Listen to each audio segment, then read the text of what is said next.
المطبخ. راح ننجبه في طبق التقديم ونحط الصوص الجانبي اللي سخناه، وعليكم بألف عافية.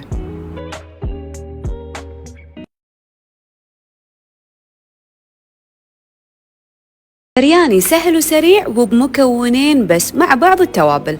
راح استخدم صلصة الكاري الأصفر من أف وشيش طاووق أمريكانا. يلا نبدأ. راح نسخن ملعقة سمنة ونحط الشيش طاووق، نقلب فيه لين يستوي تماما. بعدها راح نصب عليه صلصة الكاري الأصفر ونتركه يطبخ لين يتسبك عدل ونخليه على جنب.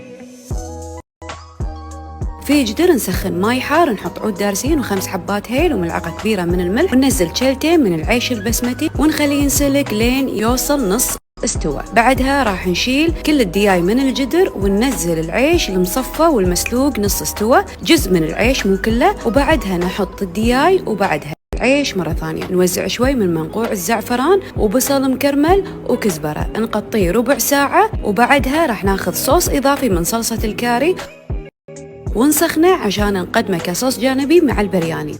وهذا البرياني بعد ما جهز شوفوا شحلاته، جنكم قاعدين ساعات بالمطبخ. راح